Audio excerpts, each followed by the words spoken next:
Monsieur le maire, chers collègues, tout d'abord merci pour cette présentation qui serait qu'on avait appelé de nos voeux pour pouvoir prendre un temps pour évoquer la commercialité de notre ville. Je partage le constat et vous l'avez dit,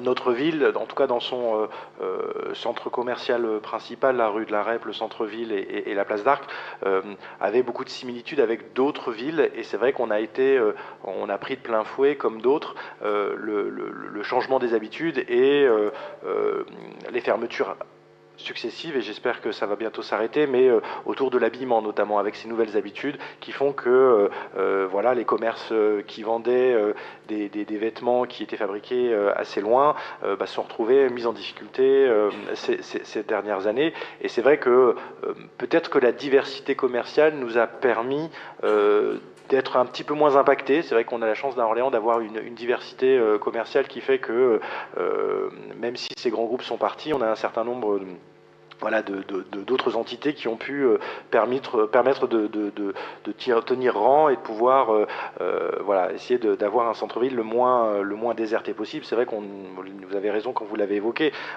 dès qu'on a 3, 4, 5 cellules commerciales vides rue de la Reb, ça tout de suite, ça donne une image assez triste. Donc moi tiens à saluer, c'est vrai que les annonces que vous nous faites, en tout cas discrètes, en expliquant que bientôt les cellules commerciales seront remplies, c'est plutôt de bon augure pour notre centre-ville.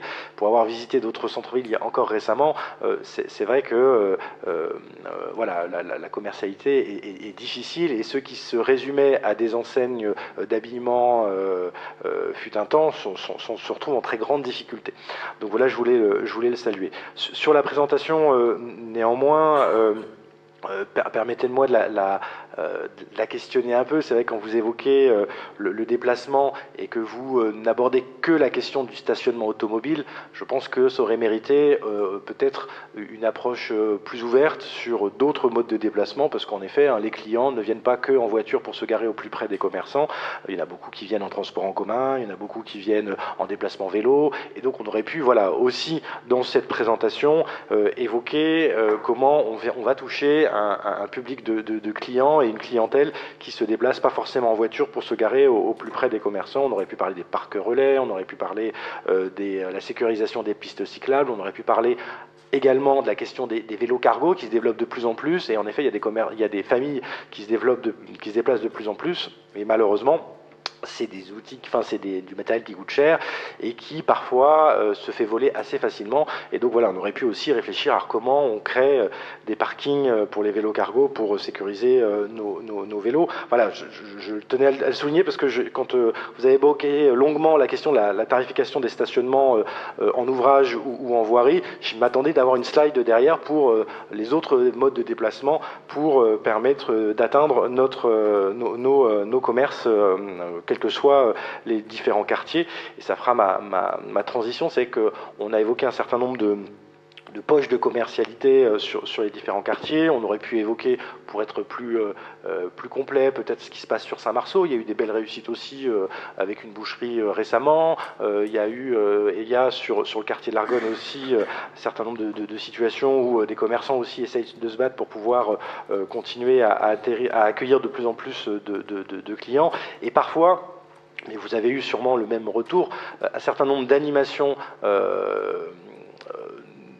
certains commerçants ne sont pas forcément impactés de la même manière sur les différentes animations qui se situent beaucoup en centre-ville, et que certains commerçants, quand on dit voilà, il y a beaucoup d'animations, et beaucoup nous répondent mais comme vous, ils doivent vous le dire, les animations elles ont lieu surtout en centre-ville, et que certains commerçants disent oui, mais nous les animations on les voit pas forcément. Et je comprends que l'association Station Car, mais comme d'autres, se structure pour essayer de eux aussi se prendre en main et pouvoir être en capacité de créer des animations sur leur secteur, parce que vraiment ils en ont bien besoin, et voilà, et ça mériterait d'avoir peut-être une meilleure répartition, ou réfléchir aussi sur comment on anime d'autres placettes ou d'autres centres commerciaux, enfin placettes devant les centres commerciaux ou devant les pôles de commerçants, pour pouvoir créer plus de flux et les aider.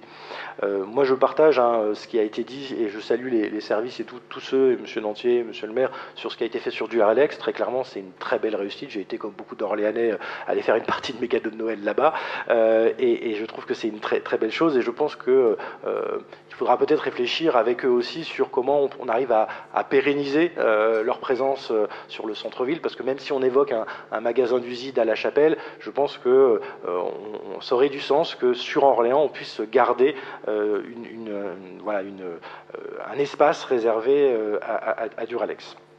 Je voulais dire aussi, mais très rapidement, quelques mots sur deux volets qui a été peut-être un peu oublié sur la présentation, la question des marchés d'Orléans aussi. Hein. C'est vrai qu'on aurait pu en parler pour montrer qu'on a un certain dynamisme d'une partie de nos marchés qui fonctionne plutôt bien. On s'était interrogé ici sur le fait de développer peut-être une offre de marché dans d'autres quartiers pour tester aussi.